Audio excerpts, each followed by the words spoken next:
नमस्कार दोस्तों, भारत के संविधान का निर्माण करने के लिए 6 दिसंबर 1946 को संविधान सभा बनाई गई थी। 13 दिसंबर 1946 को जवाहरलाल नेहरू जी द्वारा ऑब्जेक्टिव रेजोल्यूशन प्रेजेंट किया गया, जिसमें भारत के संविधान के उद्देश्य लिखे गए थे। यही बाद में भारत के संविधान में प्रिएम्बल बना।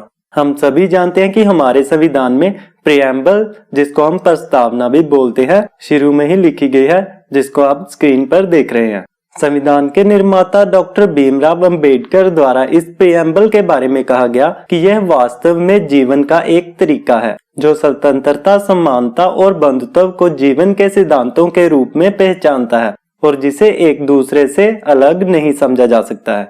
स्वतंत्रता को समानता से अलग नहीं किया जा सकता है, समानता को स्वतंत्रता से अलग नहीं किया जा सकता है, ना ही स्वतंत्रता और समानता को बंधुत्व से अलग किया जा सकता है। समानता के बिना स्वतंत्रता अनेकों पर कुछ लोगों की सर्वोच्चता उत्पन्न करेगी। स्वतंत्रता के बिना समानता व्यक्तिगत पहल को मार देगी। बंधुत्व के बिना स्वतंत्रता और समानता चीजों की एक स्वाभाविक प्रक्रिया नहीं बन सकती है। इसको हमने हिंदी में ट्रांसलेट करने की कोशिश की है। इंग्लिश वर्जन आप स्क्रीन पर देख सकते हैं। ऑब्जेक्टिव रेजोल्यूशन को 22 जनवरी 1947 को संविधान सभा द्वारा अडॉप्ट किया गया था और इसके साथ ही सबसे इम्पोर्टेंट है 26 नवंबर 1949 जब भारत के संविधान को पास किया गया था और इसको असेंबली द्वारा अडॉप्ट कर लिया गया था। और आपको बता दें कि भारत का संविधान लागू हुआ था 26 जनवरी 1950 को और इसके साथ ही भारत के संविधान के प्रोसेस को कंप्लीट होने में 2 साल 11 महीने और 18 दिन का समय लगा था। स्क्रीन के राइट साइड में आप ओरिजिनल प्रिएम्बल को देख सकते हैं और अब हम रीड करते हैं आज के समय में जो हमारे पास प्रिएम्बल है उसको। इसमें लिखा गया है, हम भारत के लोग भारत को एक संपूर्ण प्रभुत्व संपन्न समाजवादी पंथ निरपेक्ष लोकतंत्रात्मक गणराज्य बनाने के लिए तथा उसके समस्त नागरिकों को न्याय, सामाजिक, आर्थिक और राजनीतिक विचार, अभिव्यक्ति, विश्वास, धर्म और उपासना की स्वतंत्रता, प्रतिष्ठा और अवसर की समता प्राप्त करने के लिए तथा उन सब में व्यक्ति की गरिमा और राष्ट्र की एकता और अखंडता सुनिश्चित करने वाली बंधुता बढ़ाने के लिए दृढ़ संकल्प होकर अपनी इस संविधान सभा में आज तारीख 26 नवंबर 1949 ईस्वी को हम सबके द्वारा इस संविधान को अंगीकृत, अधिनियमित और आत्मार्पित करते हैं। हमने इसको हिंदी में ट्रांसलेट करने की कोशिश की है। आप ओरिजिनल वर्जन स्क्रीन पर देख सकते हैं। अब बात करते हैं कि ओरिजिनल प्रिएम्बल और आज के समय में जो हमारे पास प्रिएम्बल है उसमें क्या अंतर है। तो आपको बता दें कि भारत के संविधान का आर्टिकल 368 पार्लियामेंट को पावर देता है, वो संविधान में अमेंडमेंट कर सकता है।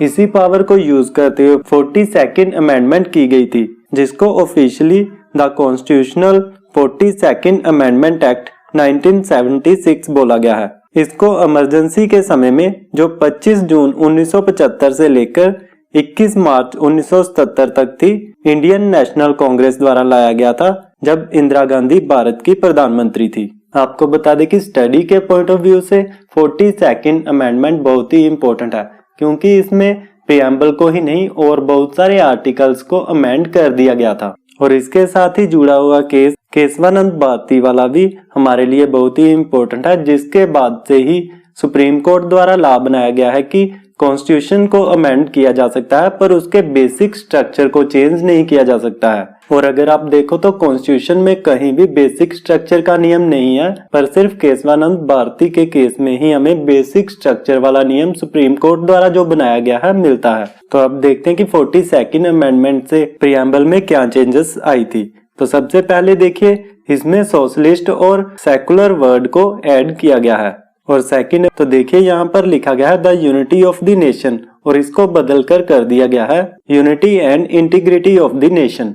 इस सब के बाद हम प्रिएम्बल के बारे में कह सकते हैं कि it lays down AIIMS and objective for which the constitution is framed, यानी कि भारत का संविधान जिस वजह से बनाया गया है उसके एम्स और ऑब्जेक्टिव क्या है। तो अब अगर हम देखें कि प्रिएम्बल से हमें क्या पता चलता है, तो सबसे पहले हमें सोर्स ऑफ कॉन्स्टिट्यूशन पता चलता है, उसके बाद हमें नेचर ऑफ कॉन्स्टिट्यूशन पता चलता है, इसके साथ ही ऑब्जेक्टिव्स पता चलते हैं और साथ ही date of commencement of constitution भी पता चलता है। इसको हम फर्दर इलेबोरेट करें तो प्रीएम्बल में लिखा गया है कि पीपल ऑफ इंडिया कॉन्स्टिट्यूशन का सोर्स है और उन्होंने ही इसको अडॉप्ट किया है, उन्होंने ही इसको लागू किया है और उनके खुद के ऊपर सरकार सभी तरह की अथॉरिटी पीपल ऑफ इंडिया से ही प्राप्त करती है और पीपल ऑफ इंडिया के द्वारा ही सभी को इलेक्ट किया जाता है। इसकी नेचर को फर्दर इलेबोरेट करें तो कॉन्स्टिट्यूशन कहता है कि भारत की सरकार सोवरिजन, सोशलिस्ट, सेकुलर, डेमोक्रेटिक और रिपब्लिक है। ऑब्जेक्टिव्स को फर्दर इलेबोरेट करें तो प्रीएम्बल में लिखा गया है कि सबको जस्टिस, लिबर्टी, इक्वालिटी और फ्रेटर्निटी। प्रीएम्बल में यूज किए गए सभी वर्ड्स जो कि प्रीएम्बल की खासियत है उनको समझते हैं। तो सबसे पहले यूज किया गया है सोवरिजन। तो सोवरिजन का मतलब है कि भारत का अपने एक्सटर्नल और इंटरनल अफेयर्स पर खुद का अधिकार है। किसी आउटसाइड अथॉरिटी का भारत पर कोई भी अधिकार नहीं होगा और किसी भी तरह का इन्फ्लुएंस नहीं होगा। नेक्स्ट समझते हैं सोशलिस्ट वर्ड को। तो हमने पहले ही बताया कि ये 42nd अमेंडमेंट के बाद ऐड किया गया था और आपको बता दें कि चीन और रसिया सोशलिस्ट कंट्रीज की सबसे बड़ी एग्जांपल्स हैं और सोशलिस्ट कंट्री में इकोनॉमिक इक्वालिटी और इक्वल डिस्ट्रीब्यूशन ऑफ इनकम को मेंटेन किया जाता है। पर भारत द्वारा चीन और रसिया की तरह स्ट्रिक्ट सोशलिस्ट कंट्री का पैटर्न अडॉप्ट नहीं किया गया है और भारत में वीकर सेक्शन के लिए डिफरेंट स्कीम्स लॉन्च करके सोशलिस्ट स्टेटस मेंटेन रखा गया है। सेकुलर वर्ड को भी 42nd अमेंडमेंट के बाद ही यूज किया गया था, जिसके अनुसार भारत का कोई भी धर्म नहीं है और भारत में सभी धर्मों को समानता दी जाएगी। और नेक्स्ट वर्ड आता है डेमोक्रेटिक। और डेमोक्रेटिक का मतलब होता है कि सुप्रीम पावर लोगों के पास ही है, क्योंकि लोगों द्वारा ही इलेक्शन के दौरान वोटिंग करके अपनी पावर से लेजिस्लेचर को इलेक्ट किया जाता है। नेक्स्ट हमारे पास आता है रिपब्लिक। रिपब्लिक का मतलब भी यही है कि लोगों द्वारा अपने रिप्रेजेंटेटिव को इलेक्ट किया जाता है, ना कि हेरिडेटरी रिप्रेजेंटेटिव इलेक्ट किए जाते हैं। नेक्स्ट आ जाता है जस्टिस और इसमें शामिल किया जाता है सोशल, इकोनॉमिकल और पॉलिटिकल जस्टिस। नेक्स्ट वर्ड आता है लिबर्टी और लिबर्टी का मतलब होता है किसी भी इंडिविजुअल को किसी काम से रोका नहीं जाता है और इसके साथ ही liberty of thought, expression, belief और फेथ का अधिकार दिया गया है। नेक्स्ट हमारे पास आ जाता है इक्वालिटी। इसका मतलब है कि किसी भी सिटीजन को कास्ट, रेस, सेक्स या रिलीजन के बेस पर डिस्क्रिमिनेट नहीं किया जाएगा। और नेक्स्ट वर्ड आ जाता है फ्रेटर्निटी। इसका मतलब है कि सेंस ऑफ ब्रदरहुड, कि सभी सिटीजन आपस में मिलकर रहेंगे और सभी सिटीजन को सिंगल सिटीजनशिप दी जाएगी। ऐसा नहीं है कि एक स्टेट की अलग से सिटीजनशिप लेनी पड़े, भारत में सिर्फ भारत की ही सिटीजनशिप दी जाती है।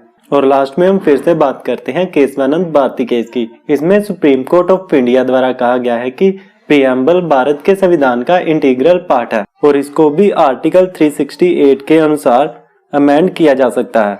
और इसके साथ ही सुप्रीम कोर्ट द्वारा सिद्धांत लाया गया है कि बेसिक स्ट्रक्चर ऑफ कॉन्स्टिट्यूशन को चेंज नहीं किया जा सकता है।